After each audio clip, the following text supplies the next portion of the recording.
then I would like to introduce something called Mentimeter. And this is a way to make sure that none of you are falling asleep during this webinar, even though it is going to be very exciting. So, and it's very simple, so don't be too scared about the technical part. But I encourage all of you to take your phone or device and log on to menti.com. Very simple. And when you are on this website, you simply have to enter the code, which is visible on the screen right now, which is 287468. And during this hour, we will post some questions to you from our speakers, where you can reply online, which give a good basis for discussions and directing the conversation. So I'll give you a few more seconds to log on to menti.com. And just to test that everything is working, we are going to ask you the first question now, which is, where do you come from?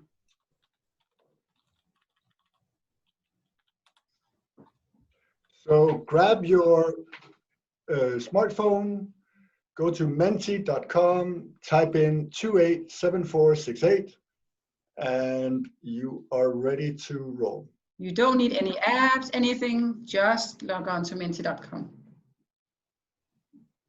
Yes. So now we all see on the screen where we're calling in from.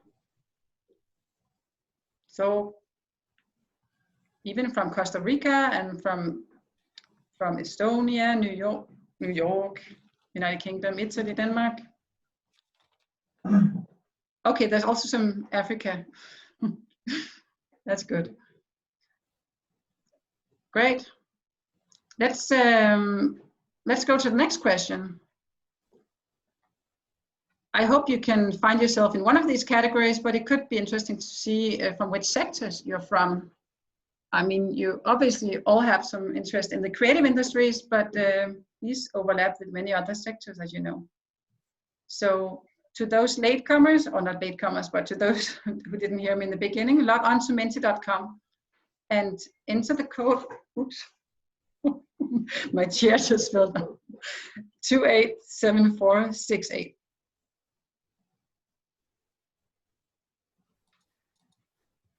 Okay, so we have mostly others, but which is not that bad. It could be, it's very narrow categories. People that are working on helping startups and creatives to grow. They might put themselves, like we would, in the other category. Manufacturing. Yeah. Good. So, okay, I think you're all awake now and ready for Rasmus to bring it on. Thank you, Helene. The voice you just heard was Helene Lassen, and you've been in charge of organizing this Creative Africa webinar together with our partners in Africa. We have national partners in around 18 countries, and we have organized this particular webinar together with our partner in Nigeria, the Enterprise Development Center that runs the Creative Business Cup Nigeria. And already back in 2012, when we started out with Creative Business Cup, as it was called back then, we had a participant, 16-year-old from Kenya, who for the first time left Kenya and came to Denmark in November. We've done a clever thing since last year. We moved the global finals from the cold winter to the bright and relatively warm summer.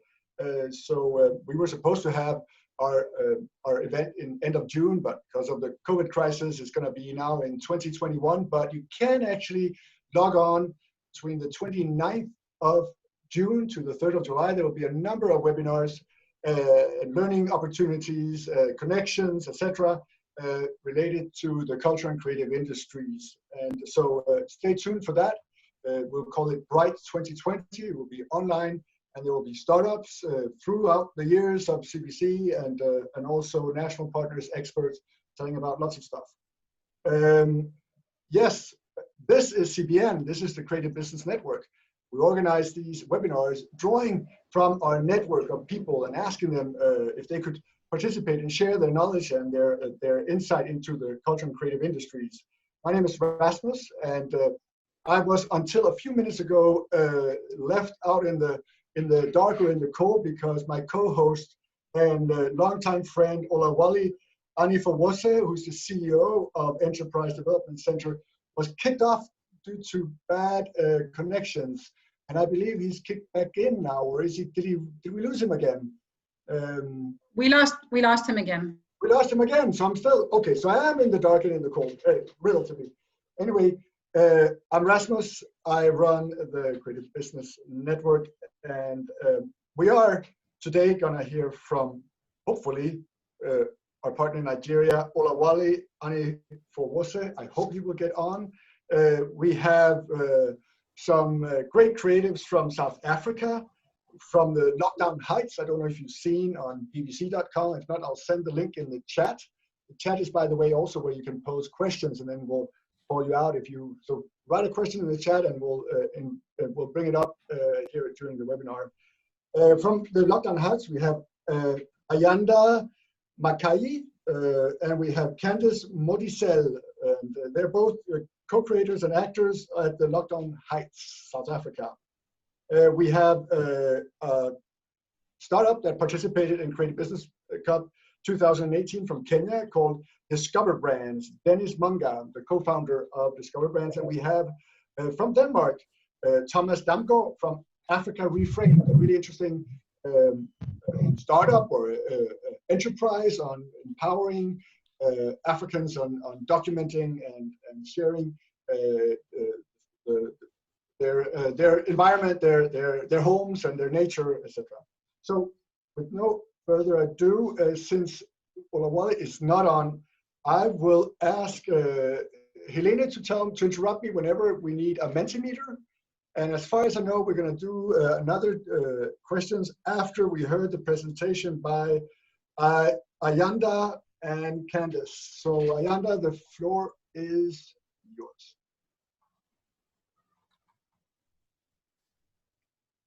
We need to, yeah, there we go. Awesome stuff, thank you. Before we go into, hi everyone. First and foremost, thank you for everyone who's part of this webinar. Thank you for having us. It's such an honor to be sharing a panel with some of the greatest minds in Africa and across the world. With that being said, I would firstly like to kick it off with just playing a video clip for you guys of what Lockdown Heights is. It's coming up, Ayanda. 1 second. This is a very successful TV series, Lockdown Heights. Produced by actors locked down in their homes.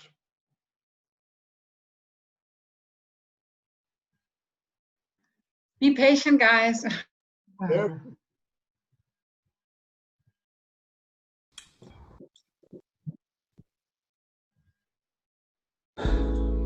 Baby, I know I couldn't have most of your friends and your family tonight, but I just couldn't wait.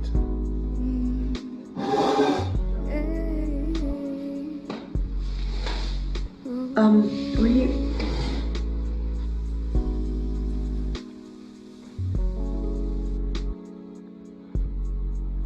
Brittany, will you marry me? Oh,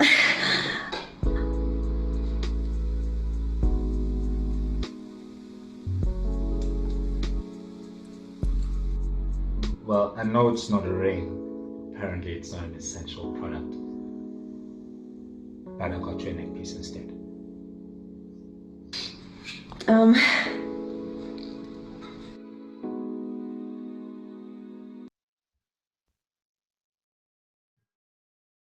Thank you. All right, so what you've just witnessed is what we call the world's first Instavella, which is a telenovela that has been created for the Instagram platform. But apart from it being created for just the Instagram platform, it is an Instavella that's a bite-sized episode, which makes it very instant for consumption.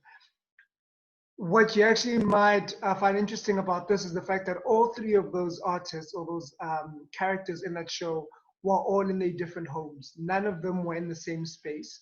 And that's what the story, that's the beauty and the essence of Lockdown Heights, is that it's a bunch of actors from all their separate homes, and they create their shows and shoot the content while they're at home. And in essence, we edit it together to create these episodes. I think what has been the beauty about this as well is that when it started off, it was a matter of artists trying to remain creative, trying to sharpen their skills, and ensuring that the craft and the flame of the craft doesn't die. We were not aware at the time the traction it would get. You know, we were not aware that we were in the cusp of pioneering a totally different format of storytelling. But you know, there's a quote I like to quote by Desmond Rice. It says, "The people that are the first never set out to be the first. They set out to do what they love." And that's what happened here. The actors came together and decided to continue with their passion of acting even during this time. You know, they decided that they would not let the pandemic dampen or blow out the candle when it comes to acting. It has gotten a lot of traction, with some of our most iconic ones being the insert with BBC. And we have had also an insert with TV Bricks in Russia. And then a lot of like the big marketing and radio stations and TV stations in South Africa. It has also opened a lot of doors in webinars such as these, so we're highly grateful for that. Just for us to be able to share that we as actors, you know, apart from being passionate about what we're doing, but we want the industry to respect, and I guess the rest of the world to respect the industry of actors. You know, this is not just a hobby. This is people's livelihoods. You know, there are business opportunities with this. And so that's where all of this came from. At this present moment, we are currently in the process of trying to find sponsors or platforms where these actors can start generating an income. And so we have put it out there to the world for any company or any organization that is bold enough and brave enough to take the chance of venturing into a totally different pioneering of storytelling. Candice, can you share your experience as an actor? So I've had I don't know if you can see me. Sure, we can see you. So I've had the privilege and the honor of being on board as one of the performers, one of the actresses on the platform, which has been absolutely phenomenal. And I want to try and keep this as brief as possible. I mean, being on a platform of this nature where we get to amplify the African storytelling voice is such an incredible thing. So I don't take this moment for granted at all. But as Ayanda mentioned, not for one moment imagine that we would be pioneering something, a new way of consumption and a new way of storytelling, which I think is absolutely amazing. It has come with its difficulties. Naturally, we're more accustomed to being on a set space with your director, with your crew, with your cast, and we're having to generate a storytelling means by merely looking at the internal trajectory of us and our skill and what drives us the most. I mean, at the current moment, our income is being compromised because our industry is on halt for the most part. But as I mentioned as well, is we're relentless about keeping the flame burning as storytellers. So even with the hurdles that we've faced along the way, we have managed to make magic. We have collaborated with actors that we may have ordinarily never worked with before, and really just created as a whole. And I think that's the beauty of it all, is that even with us being relentless, the collaborative effort has brought us to this point, and it means that we have taken tremendous steps in the best possible direction with some of the most formidable storytellers in African and the South African diaspora. So just it also just echoes the sentiment around the importance of collaboration and how being digital and being savvy in that way can reassure the fact that we are and can definitely collaborate. Excellent. When I saw it on BBC.com, I was thinking, this reminds me a bit of the Dogma movies from Denmark, where you would take away all the superficial stuff and focus on a good script and some good actors and actresses. But you said before, Ayanda, that this was an Instavilla. How much do you think the success is due to the format, and how much is due to the story? I mean, would the story have been just as successful with those stories, or does the format and the story somehow interact? I think the format is the beauty behind the product, right? The drama allows you, and the story allows you to be consumed and remain watching the rest of the show. Because funny enough, you should say this. Someone said to me the other day, they were giving me feedback saying they don't normally consume TV. They don't watch TV because they're very critical. They watch TV and they say, why is that cup in this certain color now? Those kind of continuity errors, right? But they're saying with Lockdown Heights, they've been able to continue watching all the seasons online because immediately they feel like they're part of this product. Because of the format, the audience feels like we can excuse the fact that the back or the wall doesn't necessarily match because we know what the format of the show is. Candice, for you as an actor, the fact that you can't really, you don't have your team around you, does that make you more independent in your interpretation? Does it make you launch into it more bravely, or has it affected you as an actor? So initially when Ayanda had approached me to play the character of Tandi, we played back and forth and we went around with different choices that I could possibly make for the character.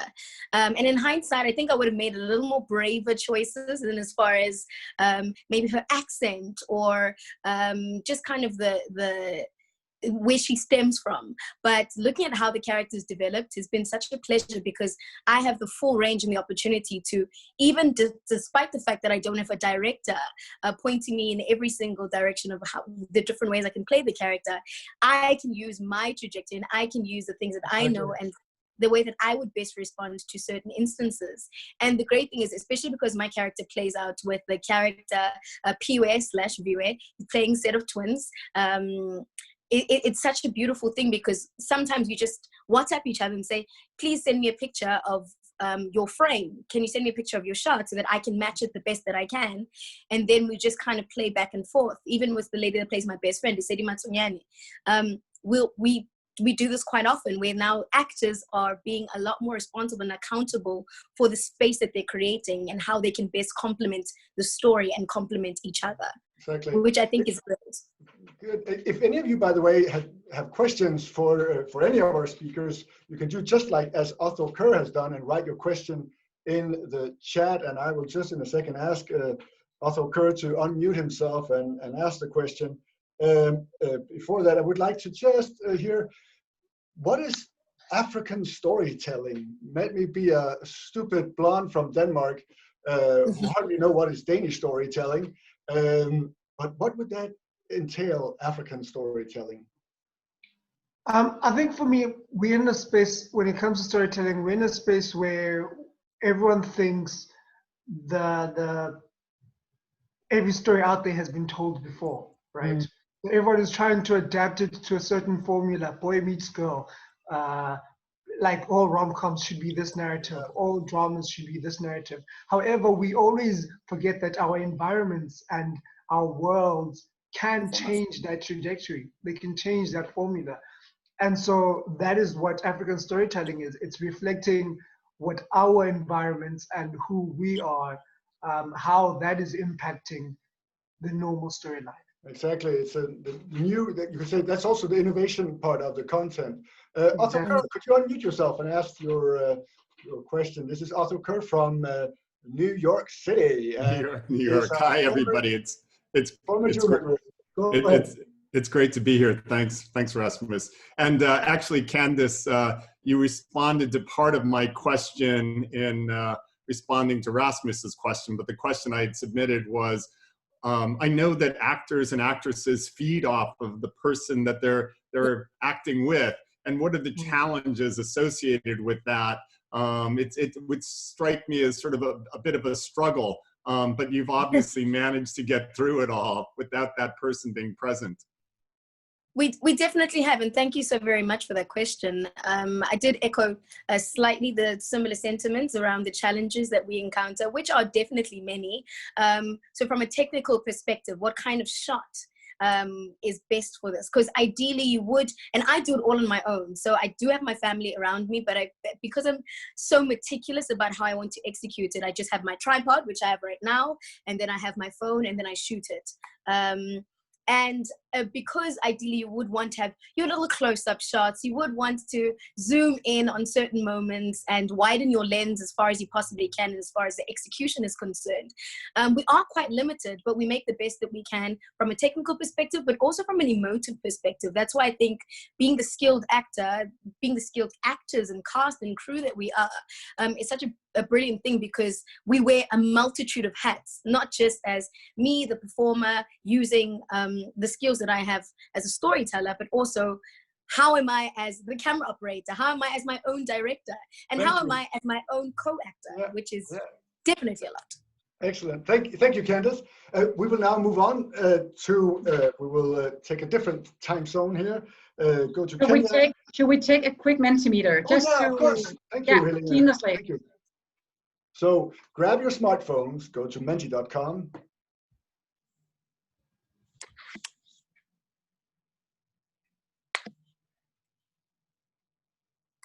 As a creative business, has the COVID period changed the way you approach your market?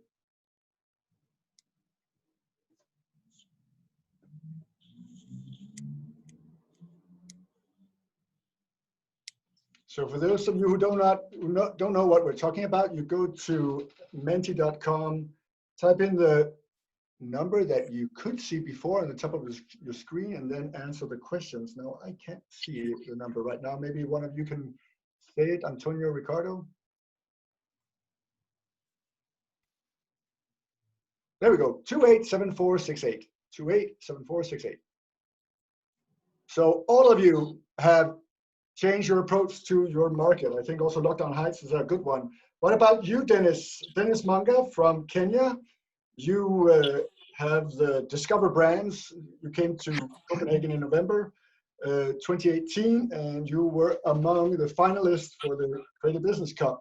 I know you impressed many of the jury members in your presentation and your energy and everything you had for you. So could we hear what you've been working on, and maybe also how COVID-19 has changed something? Oh, we also have another question. Sorry, Helena.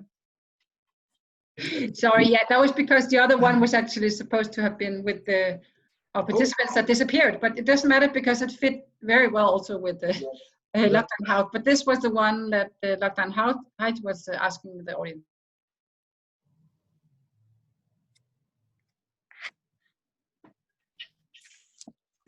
I guess technology seemed to be more important than before.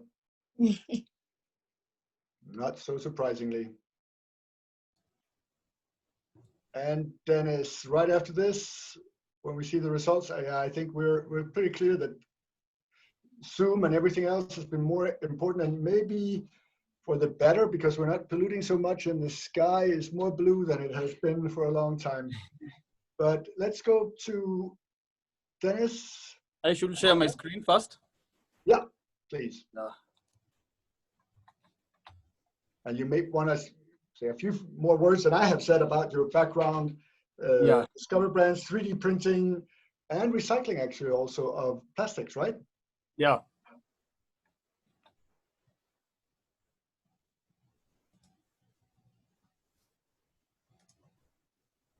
And so you can see the screen? Yes, looks very good. Yeah, I can see even I got some guests. I can see Professor Izin and Farai. You're welcome. Yeah, so I can start now. Yes, please. For those who did not know what Discover Brands, we actually came there as Discover ITAL, but we rebranded to Discover Brands 3D Printing. Yeah, so Discover Brands 3D Printing, we are a social enterprise, and we recycle. We use the circular model, the circular economy model, to recycle plastic PET bottles and e-waste into e-waste 3D printers, and the PET into 3D printing filament, which is the raw material for the 3D printers. So we do that locally. Everything we do it locally. Our project that we were working with when I came to Denmark was on STEM kits, on learning STEM kits, on using the curriculum-based STEM kits, coming up with a business model for the whole country that the whole country can replicate to use for sustainability, using 3D printing technology for recycling, for PET bottle recycling specifically. So there we recycle, we flake the bottles and come up with this. These are the raw materials. The filament is this, and these are the 3D printers. Our implementing partners are these companies under the P4G Hub, the Partnering for Green Growth and Global Goals, which is based in New York and Denmark. And our administrators are these ones on the top corner here, with CCAP, Center for Clean Air Policy with the government of Kenya. When I came to Denmark, we were still on the wheel part. We were supposed to start the project. Now we have already started a couple of things. Or actually, most of the things. We only now left with the testing, working with the county government in the warehousing, with the technology transfer and product market, whereby whatever we make, they buy. We are working with Kenya Climate Innovation Center, who are helping us in the marketing, with the product development. Now we are doing the testing, but due to COVID, we were supposed to be commissioned this April, but due to COVID now, the STEM kits will have to wait a bit, but we restructured a bit. We're also working with authorities, which are Kenya Bureau of Standards, the KIRDI and KICD, which are, they help us in the research and development and standardization. We're also working on the ISO certification for 3D printing, which in Africa currently, I think only South Africa are the ones who have some sort of ISO certification, but we're creating one for the region. We're also able to launch the Kenya Plastic Action Plan, which deals with the policy and the bills. So this is our team here with the team. So this Kenya Plastic Action Plan has enabled us to have zero taxing on the machinery that we make here locally and sell it with zero taxing. And there's something we launched called the Extended Producer Responsibility System, which is the Epr system for a circular economy. This one is whereby it works on the collection part, whereby our partners, Petco Kenya, there's a Petco South Africa, and now there's a Petco Kenya. There are only two in Africa, and the Githurai neighbors who use the EPR system to collect. It's an incentivization model whereby they collect the litter from you, then they incentivize you with a voucher you can go and retrieve from the supermarkets locally. Then we flake it and make it into 3D printing filament with our partners, with our technology partners, Tech for Trade, also based in the UK. But in Kenya, how big demand is there for 3D products? For 3D products, Mm-hmm. we are the ones who are creating with this project of ours. We are the ones who are creating the market. That's why we are working with the national project. We are not working with the national government. Okay. So we are creating. I'm asking because Helene Lassen has been working, and we have been working together with Wiki Factory, which is actually this co-creation platform where you can, like, if I was going to Kenya and I was going to bring something that was difficult to transport, I could just send the instructions to you, and you would then have it ready on arrival, more or less. Yeah. So here we are currently, since I think we found that kind of hard to do it here in Kenya, because everybody's doing it in their own sections, one in Kisumu, one in Nairobi.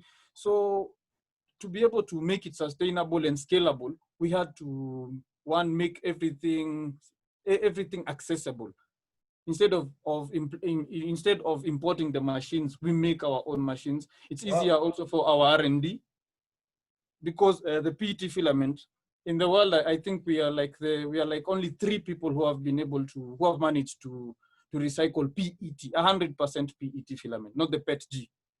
So that's. I was actually thinking when I saw the video of Lockdown Heights and saw the proposal, I thought it would maybe be good for the TV series if each actor also had a 3D printer, so that props that would appear in one scene would also appear in the other scene. When he was kneeling down, I was thinking, does she have the same thing when she but no, she didn't grab it. But that would be a possibility then. Yeah, it will be very amazing because they can literally work together remotely, totally in everything, even in the physical. Yeah. The wedding ring, you could make it in both locations. Yeah, you can make the wedding ring. Actually, it will be a very nice idea for that. But how is business for you now? Currently, let me continue. Yeah, go ahead. Sorry, I interrupted you. Yeah. So right now we are working on 3D printing technology for COVID-19. Yeah, these through using the low to mid volume additive manufacturing model. Actually, it came up. It more like came up in a good way for our research, because currently in the global media, you can now at least hear about 3D printing. It's more known right now than earlier before. So we have been doing a bit of some prototyping on our own. We also have some partners all around Africa, and this is due to the disruptions that were caused by the COVID.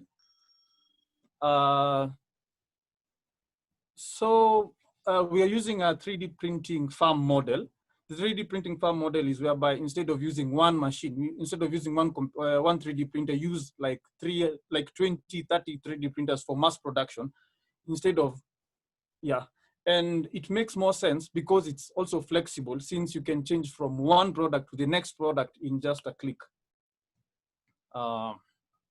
This is one of the prototypes we are working with. It's a minimalistic visor, face shield visor for the essential service providers, which helps in the reduction of the contagion. And also for these are the clientele that will use the visors. The impacts are reduced contagion. There is the youth empowerment, since the value chain will still continue. There is a creating of homegrown solutions for the country. We don't need to import. Like I'm very proud of Kenya right now. We're almost making all our PPEs, and for the reduced carbon emissions. These are some of other platforms that I've been working with during the COVID time. We've been very helpful. That's another product we are working on. Ventilators. Yeah. This guy also makes our 3D printers. So we are. I think Excellent. I'm done. I think we should. So we can. I am done. Yeah. Well, if you have one last two sentences, then go ahead. Actually, and after post-COVID, we'll definitely go back to our STEM Kits project. We'll be first starting with the first two counties, Nairobi and Kiambu, which we have already begun. Then replicate to the next 47 counties, then go to the region. Probably we are coming to South Africa soon, because South Africa is part of the P4G partnership, and South Africa, and Ethiopia. Thank you. Excellent. And you also have some people in Nigeria. I can see that Ola Yinka is in, so good. I know that you have a question also for the Mentimeter. Yeah. Let's see if we can get that up. Yeah, so Dennis, you need to unshare, and then we will present the next question from you. It's unshared. Is it okay? No. So I can't see all of the question, but if you go to your smartphone again and do menti.com, maybe refresh. Approximately how many PET plastic bottles does the world population buy every hour? Jesus, that's a difficult one.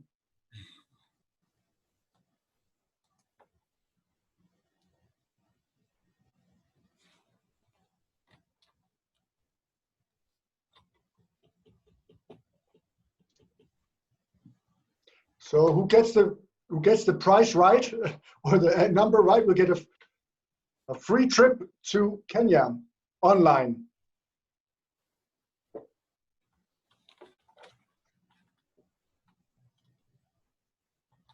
I think we have, let's hear, if everyone has given their best bet, what What is the right answer, Dennis? It's 60 million. 60 million. Yeah, because we buy 1 million bottles per minute. I guess the 5 million were the closest then, I guess. Yes. I know that Arthur Kerr has another question, and I did see your question, Priska Aroko, but I'll take it at the end. But you have one here for Dennis also. Yeah, it wasn't so much a question, it was just an observation I was just sharing with the group. But that is, back in, I was in Kenya in February, and with China shutting down as a result of COVID-19, we saw a huge seizing up of the supply side and sourcing for Kenyan companies, which really underscored the fact that Africa really depends too much on China for sourcing of supplies. And this is a great start to create manufacturing independence. Exactly, and maybe more intra-African trade also, that some of the barriers between the countries, but that's true. So you did actually go to West Africa right after I went there. That's good. We will now move on to Dane Thomas Damgaard. He's with Africa Reframed, and Thomas, you're welcome to take the floor, unmute, and tell us what you are up to when it comes to Africa. I can also unmute you. Thomas, would you like to start with the video clip? Yeah, I think we should do so. Thank you, Rasmus, and thank you, Helene, for inviting me. But absolutely, let's start with a short video. So excellent. Yeah.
Great video.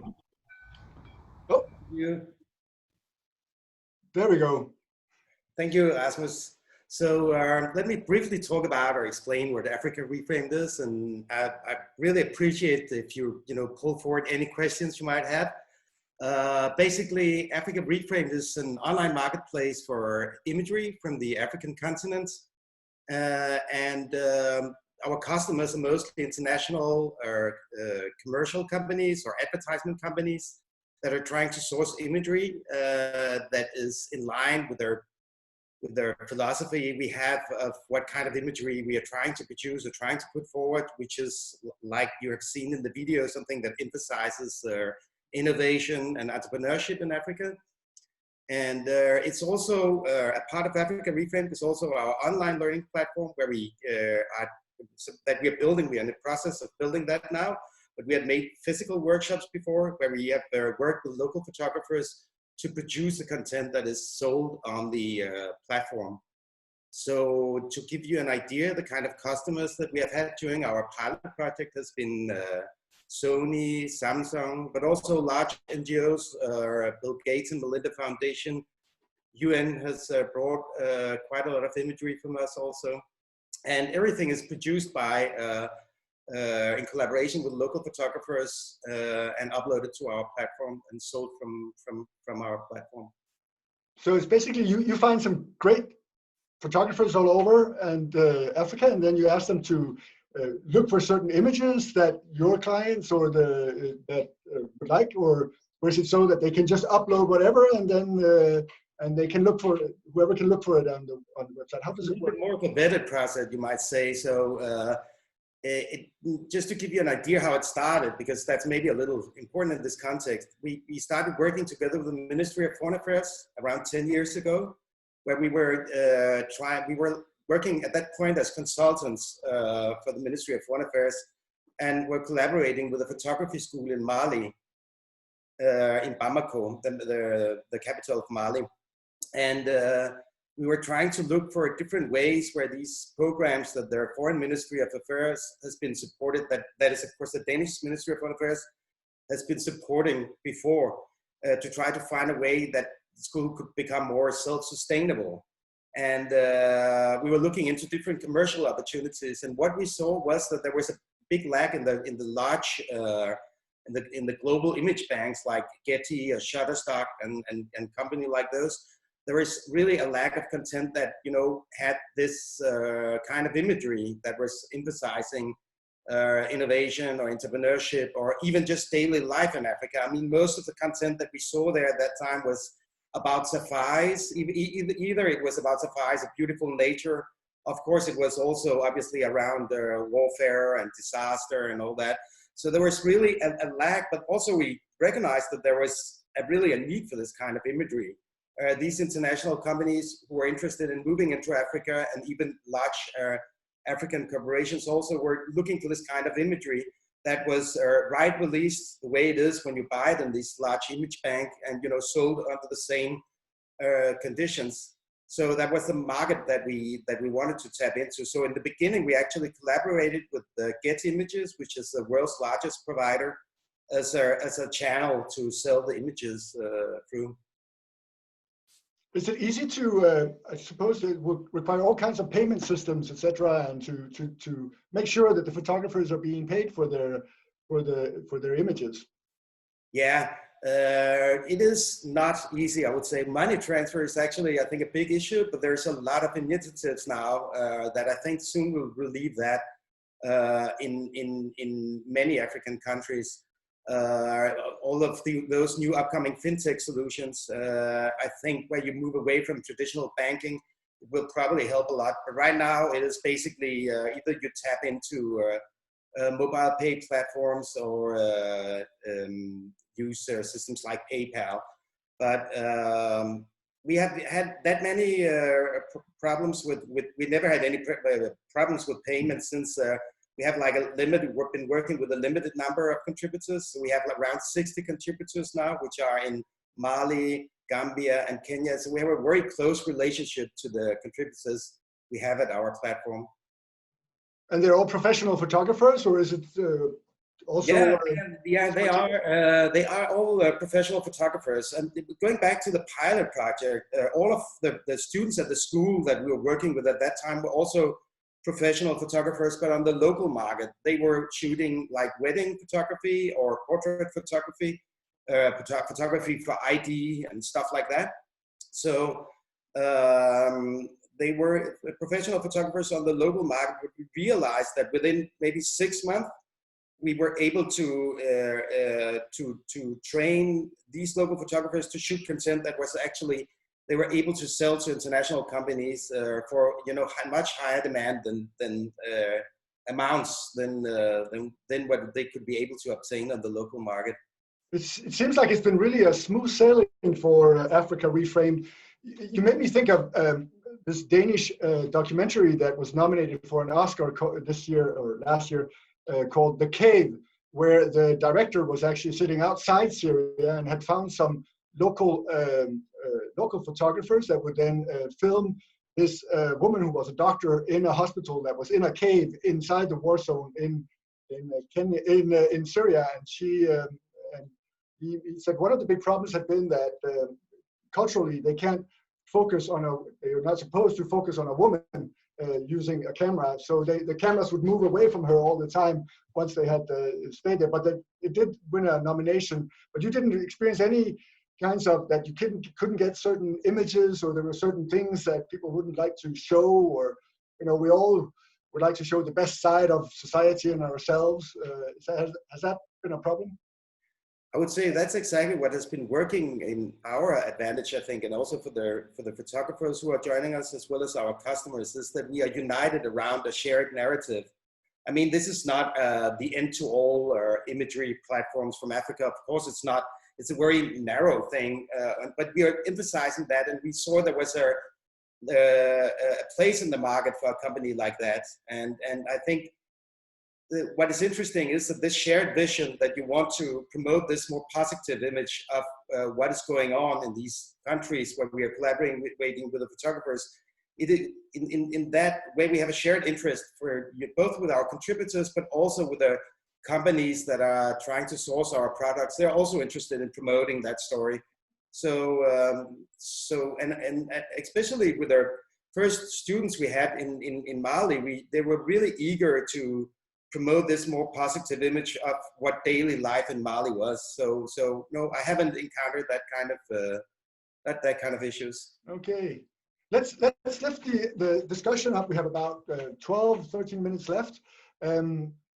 Some think that there's a lot of unlocked potential in the culture and creative industries in Africa, that we're not seeing all that we could see, that the Bling Lingosians on Netflix is not as successful as it should be or could be, that there's a lot of potential that should be unlocked. On the other hand, it seems also that maybe Africa is ready to leapfrog. And I know it's very general to say Africa. You know, it's what is it, 54 countries. It's very, very diverse, very different. It's just like, and you talk about Europe as such. But is there a movement? When we talked to our South African national partner the other day, we had a meeting about the COVID creatives and Corona, and Luisa was part of our discussion. He said that there's a whole new wave of consumption of cultural and creative products across the borders on the African continent. If anyone wants to give and have any opinion on, we see the continent coming together, the creative industries playing a greater part. I will also let the question go to, there's a question from Aroko, but first I would like to hear if any of you have any thoughts on, do the culture and creative industries in Africa needs to get a push in the behind, or are they actually already about to leapfrog over all us people that think that we all should watch ballet and look at visual art, paintings on the wall, and we're looking at something completely different, much more dynamic when it comes to culture in Africa. Ayanda? I think first and foremost, I think we're in a space, and actually it was part of my question for the Mentimeter. I think we're in a time right now where the narrative globally is shifting and more accommodating of the African narrative or the African story. Yeah. And this goes across from television to music to fashion to visual arts. You know, there's more bolder and a bolder print of Africa in the creative narrative right now. Now it's in our hands as the African continent to not compete to be the first of something, right? Because that's what's happening. Everyone is trying to compete to be the first artist signed with Def Jam, the first artist to do this, the first. Whereas it's a time now to go, wow, Africa, the world is watching. The world wants to hear our story. How can we collaborate to tell our story? I think that should be, or that is my opinion, or the vision and perspective of I think this. also if the long tail also works in Africa, then you will have millions mini markets for a lot of stuff, avant-garde pipe music if necessary. So you're probably right that everything can work now, especially thanks to technology. Other questions? Otherwise, I will let Priska Aroko ask her question. If I could just add my portion with what Ayanda has just said, I completely agree with that. But I think also, and realistically speaking, and I think he can also attest to that, as far as the support that South African artists really get from South Africa, it's quite unfortunate. And as far as structurally, so from the funding perspective, as far as and the platforms that are available to us, there are a lot of limitations. And we are quite a very young industry, from your television, your film, your music, your fine arts. We are still growing and we are in our infancy. But if we could find ourselves in the next coming years getting the structural support from, for example, the government and the Department of Arts and Culture, I think we would manage to see a tremendous difference in how we're able to access global markets. Because we really, and we already in our ordinary day-to-day lives, and our livelihood is challenged by the fact that we don't get that support. So we also, it's difficult for us to even think of collaborating because we already have our individual struggles as far as growing as artists. So with the support, I mean, also global enterprises that can assist, I think we would see a tremendous way of seeing our global or our African footprint being more indelible in different spaces of the world.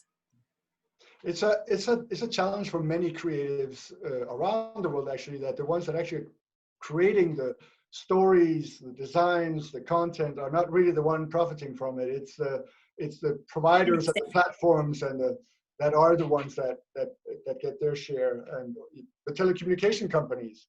I have a good friend in Barcelona who was the head of the Catalan Institute for Cultural Enterprises, and he had the telecommunication companies pay a fee that went to creating content. Actually, that finally the content was being paid.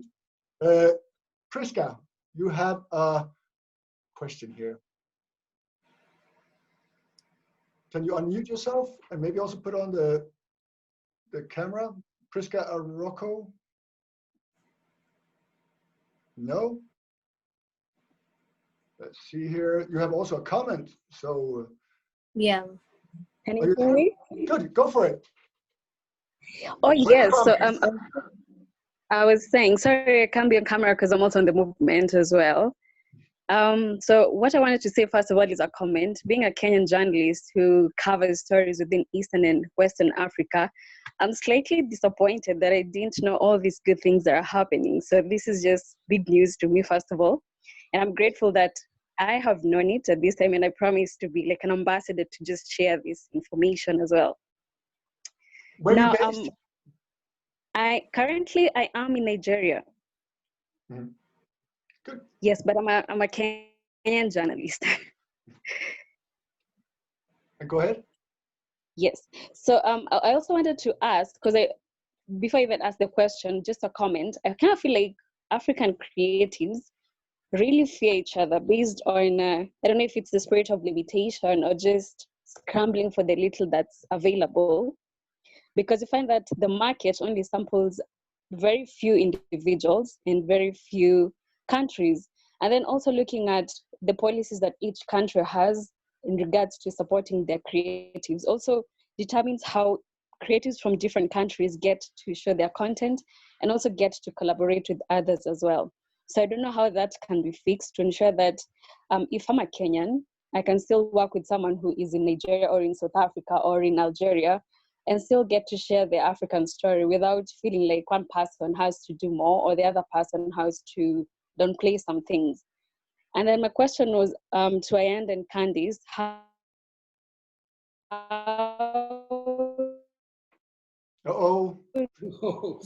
long did it take to produce their film? And that really, it's really interesting. You weren't, it was difficult to hear you. So let me see if I can find your question in the chat and repeat what you were asking for. So she was asking about how long it took to produce the work.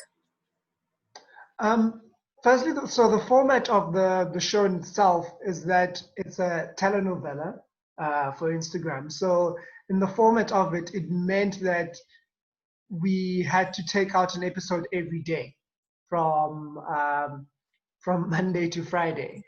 Each episode, which is about 8 to 15 minutes, depending on the storylines of that episode. And so the turnaround of that was literally 24 hours. The cast would get the script probably around 5, 6 p.m. and have to hand in footage the next day at about 3 p.m., of which then I would have to rush into an edit and get that out by the targeted 8:30 that we had initially. I think now in moving forward, we've realized that in order to take this to the next level, and in order for it to create something memorable, is firstly, we are still trying to latch onto a sponsor, primary sponsor.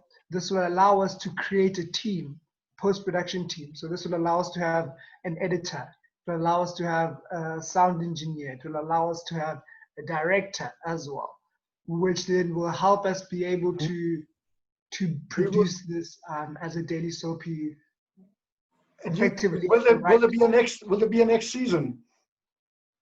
There is, you know, we're in the process. We're in the process. Good. And where can we experience you? Can you write? We should go on Instagram, right?